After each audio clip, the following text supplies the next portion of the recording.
Dan kita tahu keutamaan orang yang tidak melampiaskan amarah. Kata Nabi sallallahu alaihi wasallam, "Man kadzama ghaidhahu wa huwa yaqdiru ala an yunafidhahu da'ahu Allahu yaumal qiyamah hatta yukhayyirahu min ayyil huri syaa." Siapa yang meredam amarahnya padahal dia mampu untuk melampiaskannya, maka Allah akan panggil dia pada hari kiamat di hadapan khalayak. Itu Allah populerkan dia di hadapan manusia seluruhnya. Allah panggil si fulan bin fulan. Allah jelaskan ini orang dahulu meredam amarah. Terus Allah suruh dia pilih bidadari mana yang dia sukai. Ya. Subhanallah, amalan tidak ringan. Meredam amarah itu tidak ringan, itu berat. Karena itu berat, maka pahalanya besar. Suruh pilih bidadari mana yang dia sukai. Sekarang kita enggak ada pilihan. Ada pilihan? Enggak ada. Raditu billahi rabba. Enggak ada pilihan.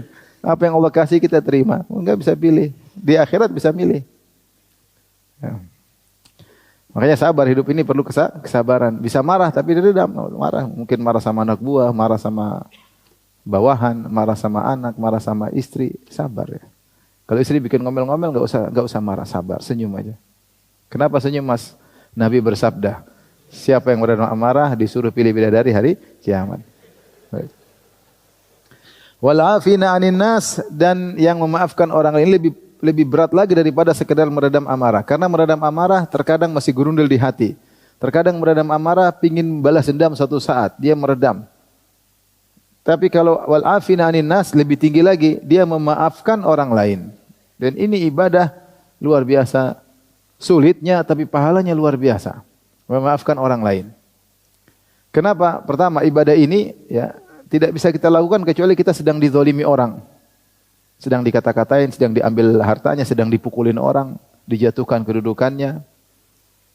Kemudian kita maafkan. Jadi ibadah yang tidak bisa dilakukan kecuali kita sedang dizalimi ya.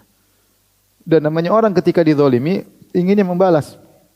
Kalau bisa balasnya double ya, sifat manusia ya untuk menunjukkan dia hebat. Tapi justru Allah suruh memaafkan ya. Memaafkan. Dan ini sangat berat. Makanya datang dalam Al-Qur'an Allah sifati orang yang maafkan dengan muttaqin tadi. Dalam surat Al-Imran, "Uiddat lil muttaqin."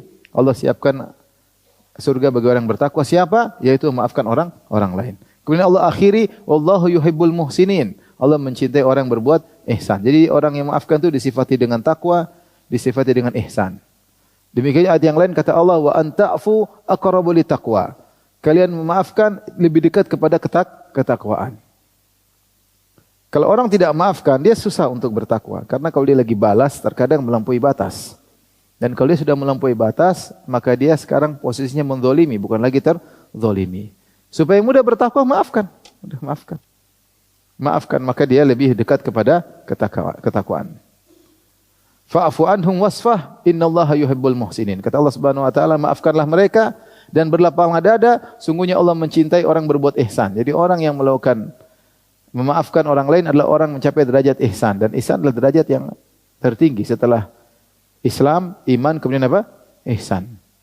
Karena dia tahu bahwasanya ada ganjaran besar di akhirat, maka dia bisa memaafkan dan dia dicintai oleh Allah. Jadi kalau ingin dicintai oleh Allah, maafkan. Karena Allah mengatakan fa'fu anhum wasfah, innallaha yuhibbul muhsinin. Maafkanlah mereka dan berlapang dada, sungguhnya Allah mencintai orang berbuat ihsan. Kapan kita maafkan, kita dicintai oleh Allah Subhanahu wa taala. Di antara keutamaan memaafkan ya. Memaafkan adalah sabar plus, bukan sekedar sabar, bahkan memaafkan. Dan Allah mengatakan wallahu yuhibbus sabirin. Allah mencintai orang-orang yang sabar. Kemudian pahalanya besar. Kata Allah Subhanahu wa taala, "Faman afa wa aslaha fa ajruhu 'ala Allah." Faman afa wa aslaha fa ajruhu 'ala Allah. Siapa yang maafkan dan berbuat kebaikan, pahalanya di sisi Allah Subhanahu wa taala. Allah siapkan pahala yang besar. Pahalanya besar di sisi Allah Subhanahu wa taala ya. Dan Allah mencintai sikap pemaafan. Bukankah doa Lailatul Qadar, Allahumma innaka afuwun tuhibbul afwa. Ya fa'fu anni. Ya Allah, sungguhnya Engkau Maha Pemaaf dan Engkau mencintai sikap memaafkan. Siapa yang memaafkan dicintai oleh Allah Subhanahu wa taala.